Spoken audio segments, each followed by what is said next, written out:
All right. So, an update before we get moving. So today, in addition to remembering to do your weekly quiz over the weekend, I just wanted to let you know that I've posted the practice exam for this unit and that's open. So there's material we haven't gotten to yet, but we do have our exam coming up. So I wanted to make sure that you have some time to go through that. So, any questions before we get started about course business? I believe it's next Friday.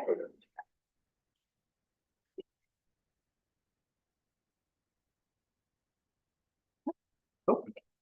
That's why I want to make sure you have at least one weekend with the practice exam open. Okay. All right. So we've been talking the end of yesterday. We started talking about synapses. So we learned some terminology about how to refer to different neurons relative to a synapse, presynaptic and postsynaptic. We talked about the fact that there are multiple types of synapses. And we went through the first type, our electrical synapse, which is characterized by gap junctions, which connect cytoplasm to cytoplasm. So we can have basically whatever is in the cytoplasm of one neuron move the presynaptic neuron, I guess I'll say, move directly into the cytoplasm of the next neuron, that postsynaptic neuron, if we use that new terminology. When we think about what's moving, this is really going to be mostly ions, sometimes some second messengers, right? Because what we're doing when we're communicating across a synapse is we are potentially creating the signal to create like another action potential in that next cell down the chain, right? So we're still thinking changes to membrane potential when we're thinking about communication between them. So we named some different types of chemical synapses, which we now know we name based on what two parts of the neuron are touching. So we had our axodendritic synapses as our most common, probably a lot of axosomatic synapses as well, but we have some other types, for example, axonic synapses. Okay. So when we left off, I had asked you to take a look at this figure and get familiar with some of this terminology, because today we're going to run through the steps of communication at a chemical synapse. So when we're looking at the synapse, right, we have our first cell coming in, our presynaptic neuron. In our presynaptic neuron, we have our neurotransmitters that we're going to be thinking about, stored inside vesicles. So because we're next to the synapse, we call them synaptic vesicles with those neurotransmitters in them. Then on our postsynaptic neuron here, we can see this is where we're getting ready to receive a signal. So we have a receptor here, this is where we'll see neurotransmitters bind. We can see other associated pieces of machinery. So we can see that we're going to have to think about a new type of voltage-gated channel or voltage-gated calcium channel.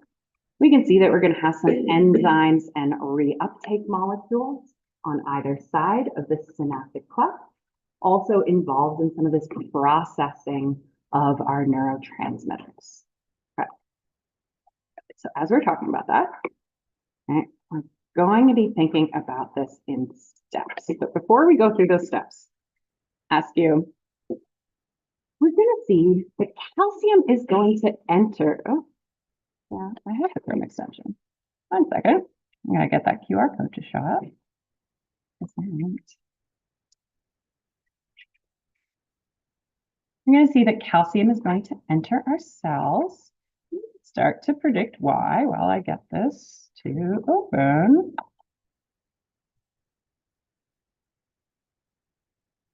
Still things is.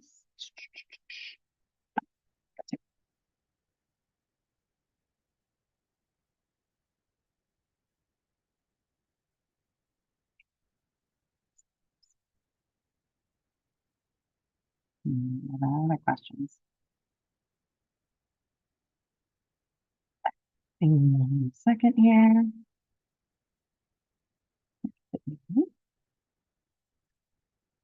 Everything going so smoothly.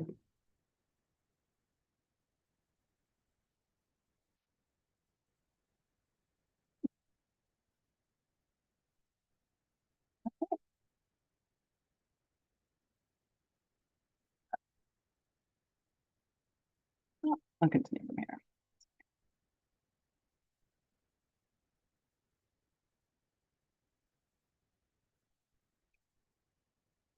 All right. So we are thinking about our new type of voltage gated channel. It's going to be kind of a trigger for. We want to think about why we're going to see calcium is another ion that we have entering our neuron.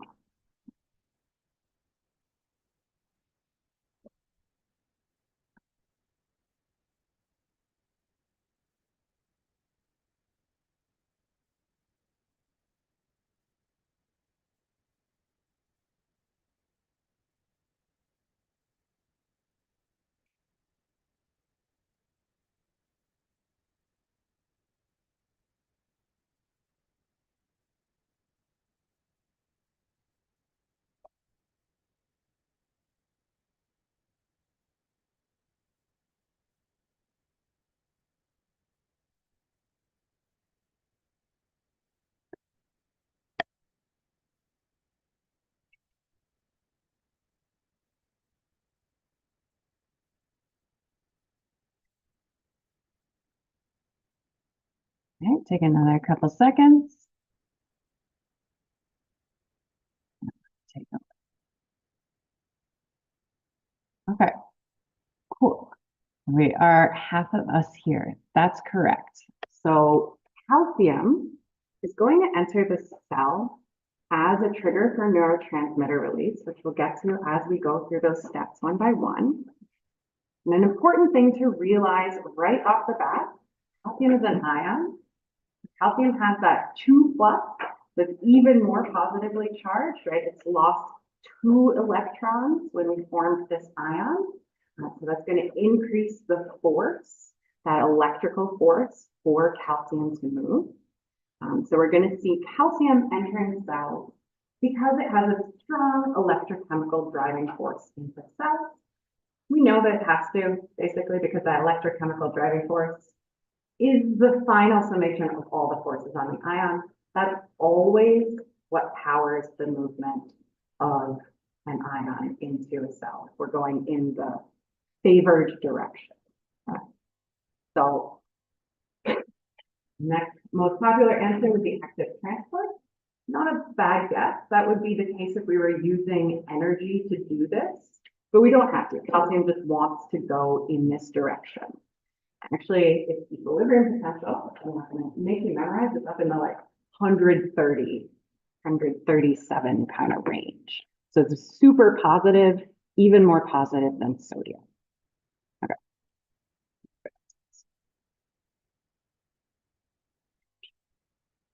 Okay.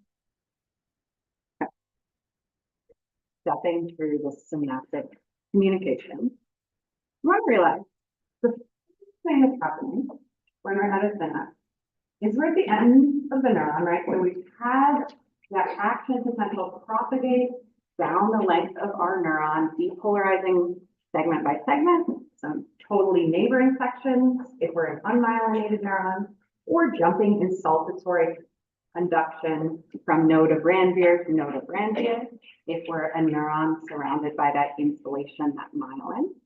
Okay, so our action potential, this is the same action potential we've been talking about, gets to our axon terminal here. So this little buttony thing, this little swelling, that is our axon terminal.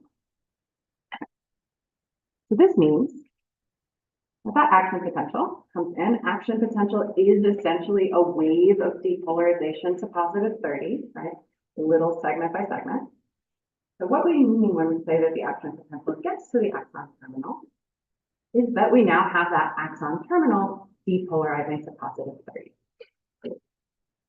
So depolarization happening in the axon terminal is our trigger for this new type of voltage gated channel to open. So you don't have to worry about exactly what number opens our voltage gated calcium channel. Just know that when the action potential gets there, and that depolarization happens in the axon terminal, that opens our calcium channel. So step one is the action potential getting there in the first place through all that action potential propagation. And then our second step is that we have that calcium channel open because of that voltage change, right? So because of that change to the membrane potential here. And when it opens, calcium moves into the cell, moving in the direction that that electrochemical driving force is pushed in. So we have calcium moving into the cell. Happens to be the case that your cells are surrounded by lots and lots of calcium. It's going to be important when we get to muscle action as well. There's not a lot of calcium inside. So a lot of this is coming from the chemical side. But if you're struggling to understand why, that's potentially helpful to know. Okay, so calcium moves into the cell. So when calcium moves into the cell, this presence of calcium inside this presynaptic neuron in this axon terminal, that's a trigger for our vesicles. So your presynaptic neuron already made its neurotransmitters sometime before, right? Doing our normal protein synthesis, right? So it read a gene, then it sent that signal with mRNA to a ribosome that linked together amino acids or something, packaged it into a vesicle. Probably the Golgi body was involved in that processing step. We already have this neurotransmitter in here, is what I'm saying. Okay. Now, when we have calcium, that's the trigger to do something with it. Okay. So our third step is that that calcium trigger tells our cell to move those vesicles up to this membrane that's neighboring the synaptic cleft, okay, and to expel those neurotransmitters, right? So what's happening here, right? Vesicle is also a plasma membrane, essentially. It's still a phospholipid bilayer. So as it comes up to the membrane, think of the bubble popping, right? This is the process of exocytosis, essentially. So exo out, cytosis cell. This is how you get large things out of cells. Okay. So we had it in a vesicle. That vesicle comes up to the membrane and it just merges into the membrane, popping, so that our neurotransmitters are now on the outside of the cell. And they're in this synaptic cleft. Okay. So when we say vesicle docking, we're talking about that movement of the vesicle to the membrane. And the secretion part is the fact that we have these neurotransmitters coming out of that presynaptic. So now we have neurotransmitters in our synaptic cleft, but in this region between our presynaptic and postsynaptic neurons. So you can see those little triangles, those are our neurotransmitters. So now what has to happen is those neurotransmitters have to come into contact with the postsynaptic neuron. That's pretty easy. This is a small space, right? So our synaptic cleft, just a couple nanometers, right? So we're really close. So it doesn't take long at all for those neurotransmitters to diffuse. So they just like move out from where that vesicle docked and exploded them doing an exocytosis thing. Okay. So now we have those neurotransmitters and we can see them binding into our receptor. The receptor is a membrane protein embedded in that postsynaptic cell, right? In the side facing that that synaptic cleft, so the side facing the presynaptic neuron. Okay. So you can see it here going across the membrane. So it would also be a transmembrane protein. And you can see that in its shape, it has some similarities to what our enzymes look like, right? So it's got a little pocket here for that neurotransmitter. Okay. However, a thing to notice about this figure is that this membrane protein, right, this receptor, it's not a channel, right? Like this is not an ion channel. This is not a transporter. This is not pulling neurotransmitter into a cell. This is just receiving the neurotransmitter. The difference when we see these receptors versus when we see some of these other types of membrane proteins that we've been talking about is that they produce a response to the signal, but they don't fully move the signal into the cell that's receiving. Okay. So we have the neurotransmitters come and bind in or come in and touch that receptor that senses it, which does cause a response in the cell, right? So something happens on the other side of the receptor, and we'll talk about what that is in a second, right? But the neurotransmitter itself doesn't move into this postsynaptic neuron. So I should label them on here. They were labeled on the previous slide, but this was the presynaptic up top, and the postsynaptic is the one on bottom. They're both neurons.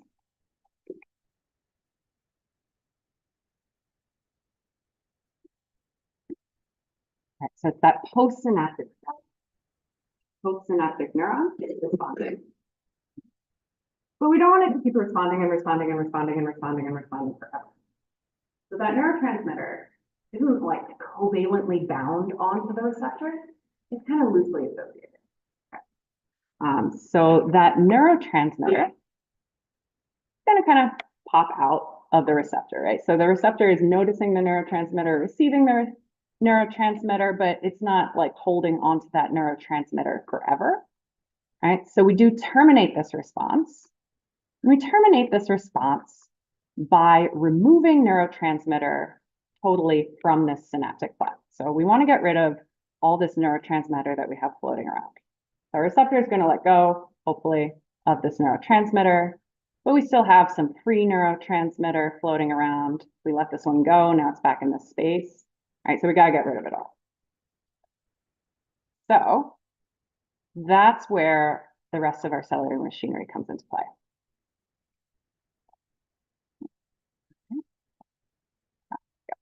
Okay, so to get rid of our neurotransmitter, we've got kind of two options.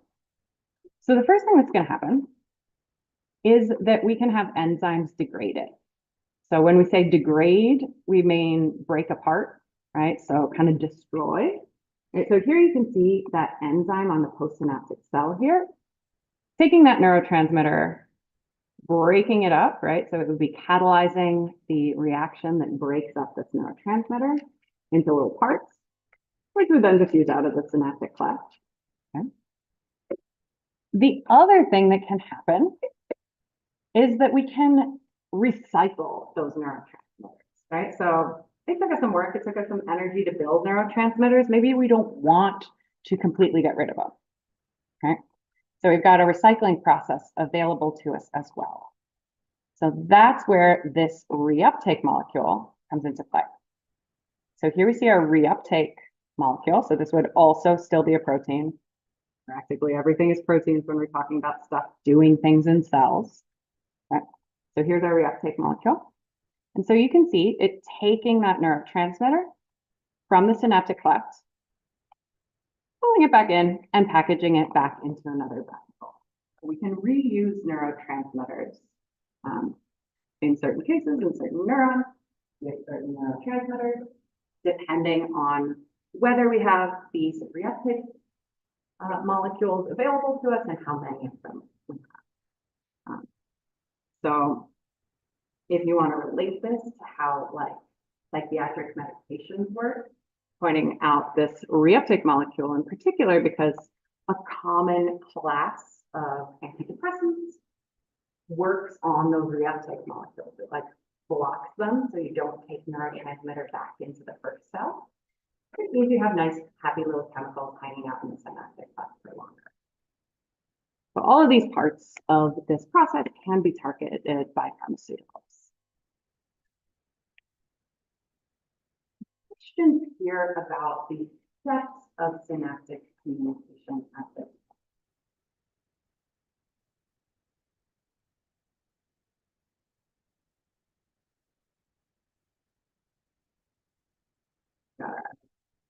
Active potential coming down, depolarization, voltage gated calcium channel opens, calcium flows in, that with that electrochemical driving force, which is already set up for us, triggering essentially the release of the neurotransmitters. They talk to our postsynaptic neuron by binding into receptors, and then we have our mechanisms to clear out neurotransmitters. There's a lot of numbered steps here, but the basic idea is pretty simple. Hopefully. Okay. So some details to think about here with our synapses. So it is the case that there's a little bit of a delay in this conversation between our presynaptic neuron and our postsynaptic neuron. So there's like on the order of half a millisecond to up to 5 milliseconds of a delay between the time we have that action potential coming down, right? So this is our wave of depolarization, right? So we're kicking that axon terminal up to positive 30. And it's going to take us some time before we actually have that postsynaptic membrane potential changing, right? So our goal here is either depolarization or hyperpolarization. We're going to say depolarization, right? So if our goal is action potential here, then action potential there, right? Our goal is depolarizing the cell. Okay. So if we're trying to go from one action potential to another action potential, that would take some time. And the reason for this is because of how many steps there are, basically, right? So just want you to realize that it's not because of the distance. This distance is really close, actually. It's that it takes a while for this voltage gated channel to open, then those vesicles to assemble themselves and dock onto the membrane, and then that neurotransmitter to be released. Okay, so that's why this process takes a little bit of time.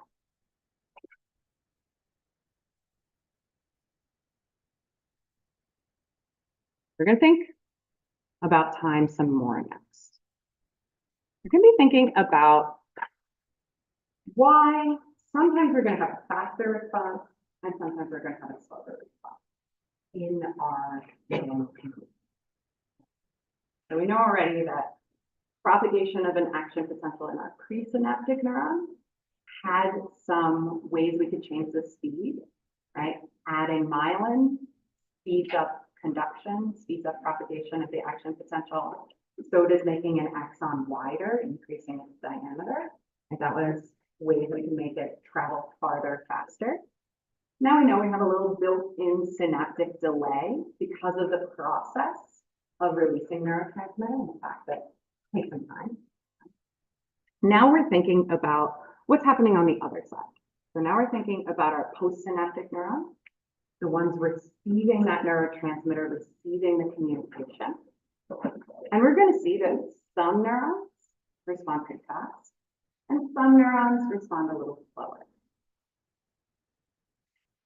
So basically, we're going to be talking about the fast ones first.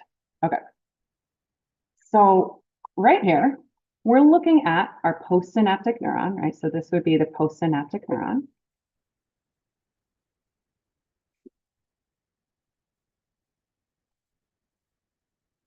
Okay. Our presynaptic neuron would have been somewhere here.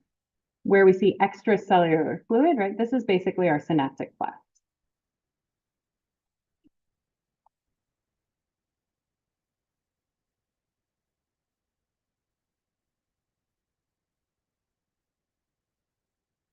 So what we're looking at in this image is we're looking at one of our receptor types, right? All right. So I said that our receptors aren't channels for neurotransmitter, which is true, but some of our receptors are going to respond to our neurotransmitter by forming a channel within themselves. Okay, but the channel that we're forming is still going to be for ions. Okay, so these are channel linked receptors, right? So here we see how that neurotransmitter comes in. Right, so now our neurotransmitter has turned from a triangle into a circle, still a neurotransmitter. Okay. This neurotransmitter is acting as a ligand. So a ligand is something that binds on to something else. Right, so this is like our key here for this channel. When that neurotransmitter binds in, acts as a key, this opens a channel inside the receptor that allows ions to flow through. So we might expect potentially sodium to come in, right? That's a possibility, right? Potassium flowing out would be another possibility, right? I've got some ion movement here going on in the channel linked receptor when that neurotransmitter is bound on. So we have a fancy term for these. So we often use a different word. Instead of calling them channel linked receptors, we focus on the directness of that ion process, right? So we call them ionotropic receptors here. So an ionotropic receptor and a channel linked receptor are referring to the same thing. That's a receptor that also acts as a channel for ions to move through. When we saw our different ion channels listed out, this was secretly also on that list because it's like both a receptor and a channel at once. So when we had our big summary list of all the types of channels that you might see in a neuron, and so it's a type of ligand-gated channel. Okay? And the overall benefit to us of having this type of receptor is the fact that this process is really fast. So we still have a synaptic delay on that presynaptic neuron side. But all we have to do once we have neurotransmitter is open this channel in the same protein we're already acting on. This is quick. We can quickly allow our ions through. This is also quick to close. So as soon as that neurotransmitter is gone, right, once we have no neurotransmitter in that little pocket in that binding site, right, our channel closes back up.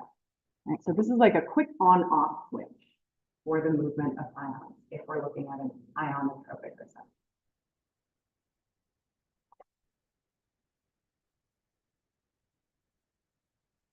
Like that, because then we got our slow one. So sometimes we are going to want a receptor type that works a little bit slower, but we'll see also has the potential for a longer lasting effect in our postsynaptic neurons.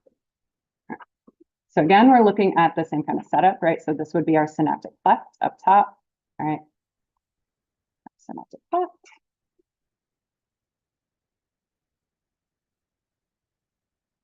And we're focusing in on that postsynaptic neuron.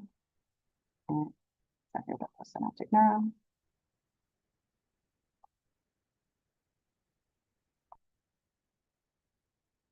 Okay. And we're looking at a different effect. Okay. So this is a metabotropic receptor. Metabotropic. Okay. Think about how like metabolism, when we were talking about ATP generation, had tons and tons of steps. A metabotropic receptor is one that has a lot of steps. At least that's my shorthand for remembering. Okay. So these metabotropic receptors are using a type of protein, a type of receptor that is coupled to another protein. So our metabotropic receptor is a specific type of G protein coupled receptor. So here's that G protein down at the bottom. And here's where we have that neurotransmitter coming in up top on this metabotropic receptor. You can see in the image receptor doesn't directly open and close to allow ions to flow through, right? It's doing something else. What it's doing when we have this neurotransmitter bind in, so here's our neurotransmitter acting as a signal, binding into a receptor. This still causes a shape change in the metabotropic receptor, but the shape change causes this G protein to break apart, basically. So that's the direct action. Right? So neurotransmitter binds in, G protein breaks into pieces. One of those pieces travels down the membrane. So here we can see this alpha subunit. You don't need to memorize that, but there's a piece of the G protein coming down that membrane. And we can see that piece of the G protein is now linking up with some additional cellular machinery. So in this case, in our first image, we see the G protein piece coupling with an enzyme. And that enzyme is producing a second messenger. Okay. So a second messenger is going to be some other type of chemical inside the cell that's telling the inside of that postsynaptic neuron to do stuff. A typical type of second messenger, an example that we'll see in later units, is something called cyclic A&P. You don't have to worry about that right now. And there are other kinds of second messengers, but that's the kind of name it would have. Okay. So we produce a second messenger using this enzyme. So that would be catalyzing a reaction, making some new molecule. And then that second messenger pops over even further on the membrane, and then it opens and ion channel over. Right? So our end goal is still ion channel opening, right? But we've got lots more steps, lots more protein involved in this process when we're talking about a metabotropic receptor. Right? So this process is slow. It can be different amounts of slow. So here we can see the whole big complex, the most complicated process we might be thinking about, this G protein coupled receptor involved with an enzyme, a second messenger system, and then finally an ion channel. We might have more direct coupling, so like a more direct route to that ion channel. We might not have to involve the second messenger system. We might have the G protein directly go over and open an ion channel. This would still be metabotropic because we still have to involve some other machinery. We still have more steps than if we were directly just an ionotropic receptor where we're having the receptor itself also acts as an ion channel. A little easier to follow the steps here. So, here.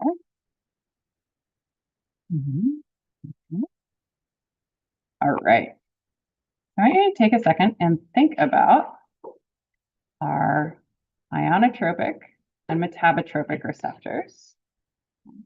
We're going to compare. Oh. Right.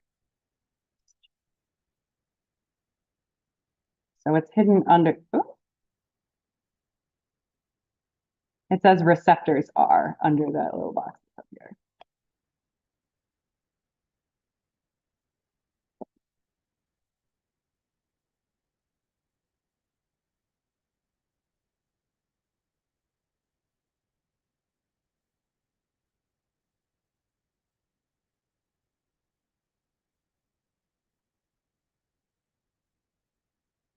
Where we're going to be talking about it.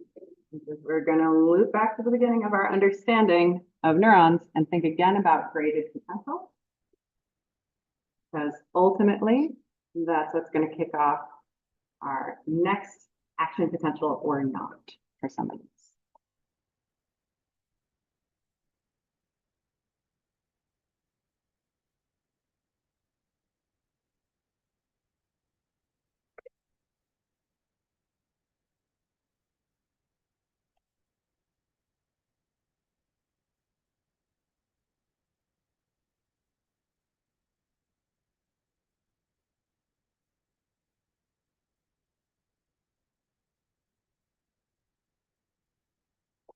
take another second or so.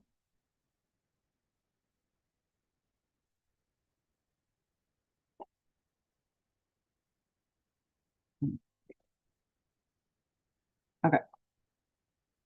All right, so this top answer is the correct one. Okay.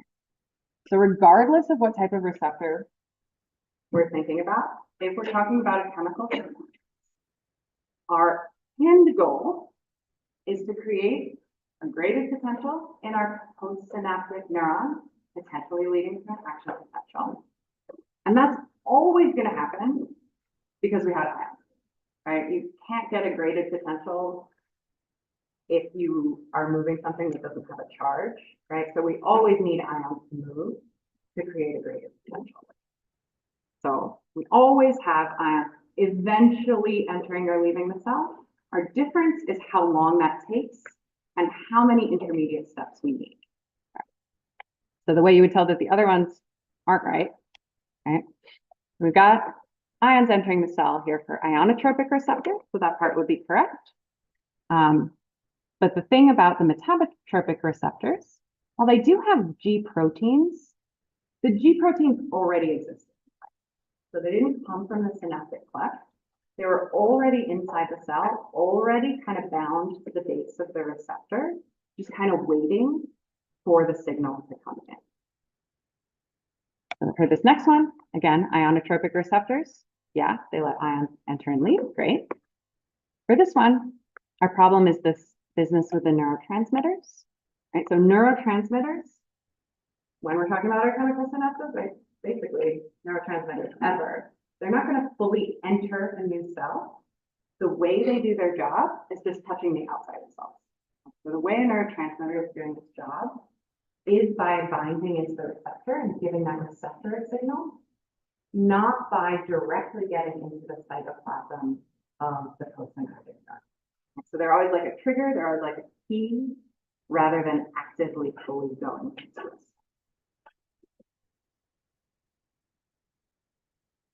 Let's ourselves back over here. I think we want to do a quick review of our, I need to do this here as well.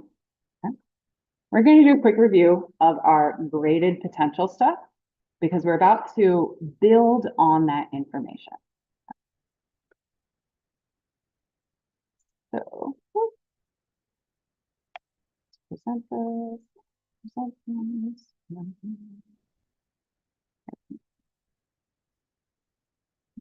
Yeah.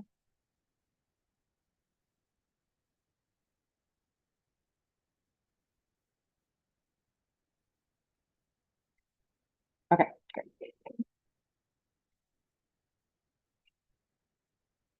You can join and we'll work through this graded potential stuff step by step so that we can add on to it to understand what we're now going to be calling postsynaptic potential. So we're going to be getting a bit more specific about two types of graded potentials that we see in postsynaptic neurons.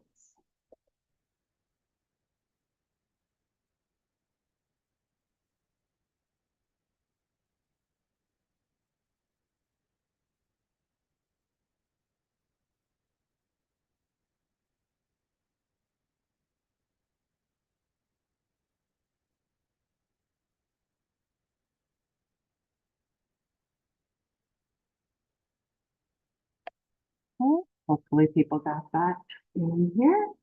And then we'll get rolling. So you aren't able to get in, so follow along with the questions yourself. And let's start. Okay, so first thing, we're going to remember what a graded potential is.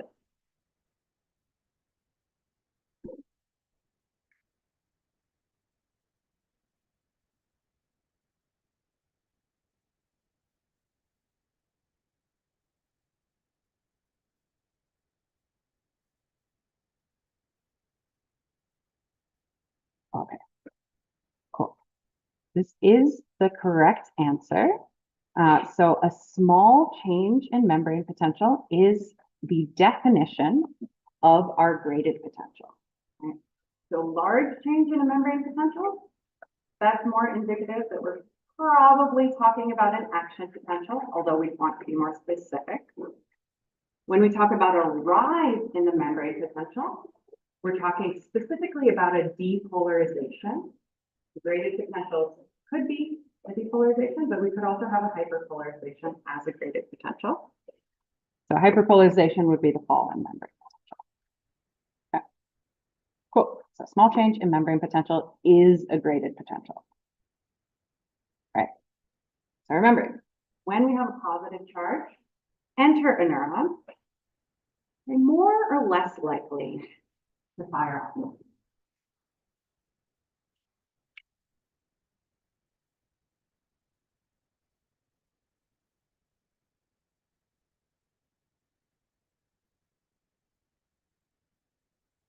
Right.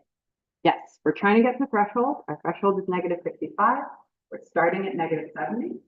When we have positive charges enter our cell, we are more likely to get to that threshold, more likely to fire off our action potential. Okay. If our membrane potential becomes less negative, aka more positive, what's our word?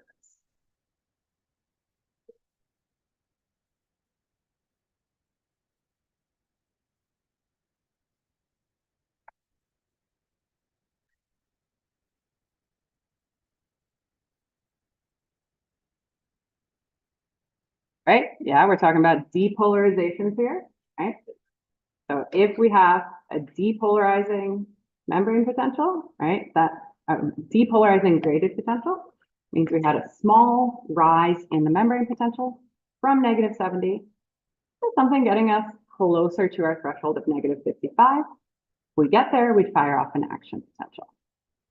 Okay. So the converse, if we have positive charges that leave a neuron, also a possibility for graded potential.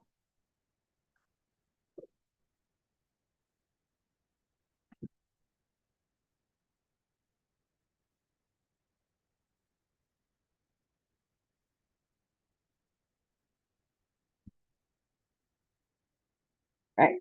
Yeah. So if positive charges enter a neuron, makes it more likely to fire off an action potential. Positive charges leave the neuron, does the opposite. Less likely to fire an action potential because we're making it harder to get to that threshold of -55, which was higher than our resting membrane potential of -70. Okay. Finally, about things graded potentials can do. Which of these are true?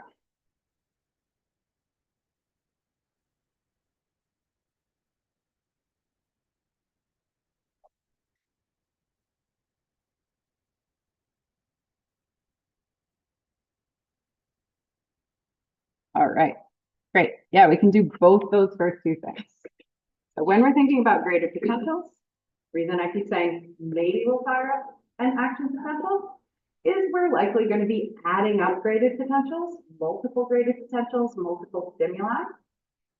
Might be that we're adding them up over time, that we have a stimulus come in over and over again, and so slowly we get up to that threshold potential.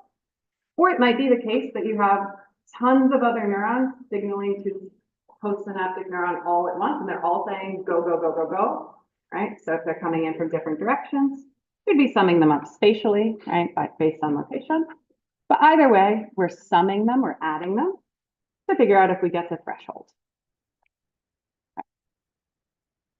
So that word for a membrane potential that was becoming negative was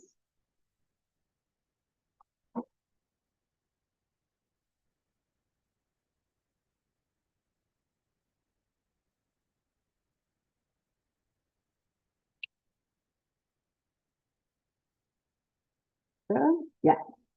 We get more negative, so below our resting potential, that's our hyperpolarization. So it's still a possibility for our membrane potentials to be hyperpolarizing. So you could have a depolarizing and a hyperpolarizing graded potential. If you add them together, you wouldn't get to threshold. They might cancel each other out. Right? So I gotta be careful about the direction. What word might we want then to use for a depolarizing graded potential versus a hyperpolarizing?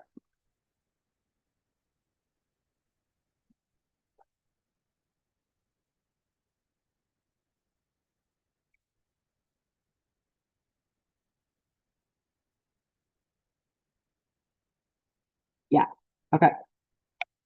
So we talked about graded potentials generically before.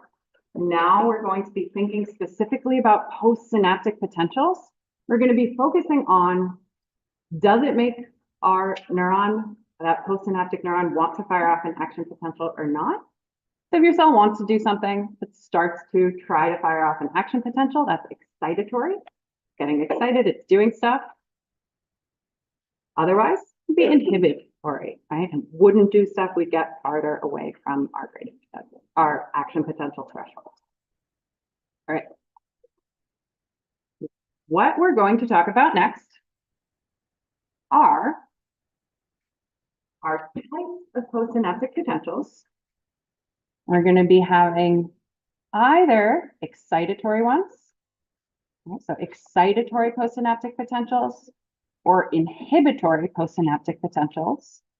What we're focusing on when we call them that, we're focusing on, does it make it more likely for this postsynaptic neuron to fire off an action potential?